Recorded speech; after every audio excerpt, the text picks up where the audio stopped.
السلام عليكم متتبعينا الكرام لمشاهدة قناة البعزاوي المهتمة بمجال البناء. اليوم إن شاء الله يستعد فريق العمل المكون من بنائين ومتعلمين لمسايرة وتبليط هذا المنزل من الداخل والخارج. والنقطة الأساسية التي أثارت انتباهنا في مدينة خريبكا بالخصوص وهو الثمن الذي تكلمت عنه سابقا، الذي يتفق عليه المعلم أو المعلم والمقاول أو ما يصطلح عليه بالعطاش والمقاول، مثلا لتبليط منزل ذو طابقين وما جاز في السفلي من الداخل والخارج، والذي يتراوح ثمنه تقريبا في السوق وهو ابتداء من 12,000 درهم إلى 14,000 درهم. ومن هنا يتبين أن هذا الثمن الذي يتفق عليه تقريبا جل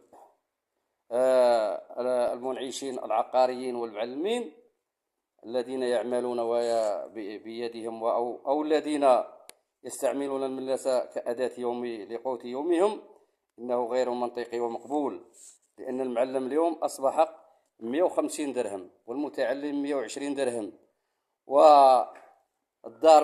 والمطلوب من العطاش هو الإتقان والجودة في العمل. لهذا إخواني الحريفية لا بد من إعادة ترتيب الأمور وإعطاء لكل ذي حق حقه. فاليوم أصبح هذا الثمن، أصبح المعلم أو ما يصطلح عليه بالعطاش يلفت سخطا لكل من يتعامل بهذا الثمن، والذي يستعد للاتفاق على هذا المبلغ، فإنه غير منطقي. إخواني الحريفية، لا بد أحثكم عن إعادة ترتيب الأمور إلى نصابها، وخصوصا في مدينة خريبكا. والسلام عليكم ورحمة الله تعالى وبركاته.